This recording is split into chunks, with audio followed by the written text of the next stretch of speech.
skill to focus on. Let's start with Ali, his second speech is with the purpose of organizing his speech. It's right here. What Ali does actually, he goes for his second speech, organize your speech. He reads the project very well, very carefully, and understands it. And then he comes here to practice the project. Let's see what Ali is going to talk about. His speech is going to be about the problems of the Lebanese women face in their sexual life. I'll give a chance to Ali to do the speech.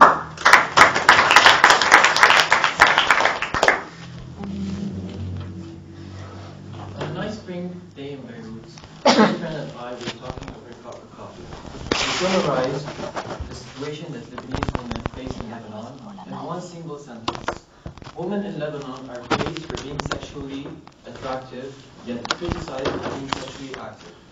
This double standard is so incorporated in our society that us as Lebanese aren't aware of doing it. Living in a country where there is a mix of Western influence and the traditional Arab roots, double standards are always presented all the time. Yet we demand that our women look presentable on a certain standard every day. From the time they wake up to the time they sleep and brush their teeth, they have to maintain a certain standard of look. I'll be taking these few minutes to expose what these women face in their daily lives. Walk into any salon or nail store at Friday nights. You'll be surprised by what you see. Women hovering all over the salon and waiting for their turn.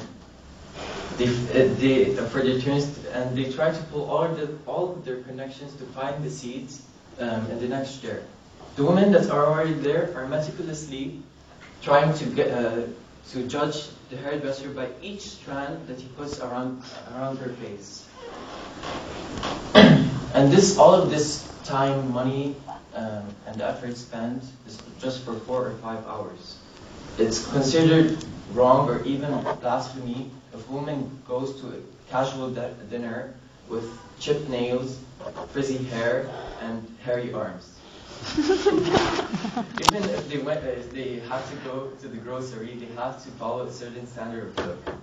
The Lebanese society puts pressure on women to constantly be sexually attractive goddesses while maintaining an innocent reputation. However, in the Lebanese society, personally, I know many women who are sexually active. It angers me that my friends have to follow Lebanese standards and something that is so private and so personal. Sex is not a sin; it's a way of expressing love. Religion regards it as a sin, but society doesn't regard it as a sin for men, yet for women. Religion, in this case, becomes cloud for people's judgment and causing them to impose their standards on other people. In each university, such as LU and AUB, there are like a group of girls who criticize other girls on how they dress.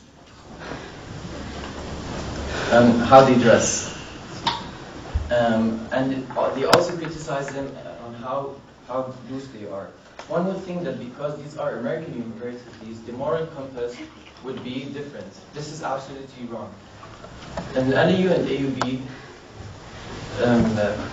the people are attached to the Lebanese standards. To be known that someone is sexually active would be the girl's worst nightmare. A close friend once had a one-night stand with a crush he had. Okay, when their social circles found out about it, the girl was exposed to harassment, rumors, and gossip. Why? Well, the Lebanese double standards, of course. The people around her were sexually active, yet when it became to be known that she had sex with another guy, they became hypocrites. For people to know that you are sexually active is wrong. To have a reputation that you are sexually active is frowned upon. For a girl in the Lebanese society, it is expected that she is constantly attractive, yet if she were ever to act upon her own sexuality, she is deemed as a bitch. From a man's point of view, he is praised for sleeping with as many women as he possibly can. He is called a stud if he has many sexual relationships with a different range of girls. That's the problem with our demented society. When it comes back to me and my personal choices in life, I chose to wait till I found the right girl to lose my virginity with. That was about a year ago. My friends between 14 and 16 were bragging all the time about losing their virginity with prostitutes. That disgusts me. The same standards that are set for men in our society must be shared with women. They should be able to feel just as proud as men about their sexual encounters instead of feeling guilty or feeling ashamed. The more notches a guy has on his bedpost means that the more success he has between his friends and the society he lives in. The more notches a girl has on her bedpost means equal the amount of disrespect she faces in the society. It's true that in a very traditional country, it is not expected that everything between men and women are equal. But how it is today is so skewed that we must insist upon social change.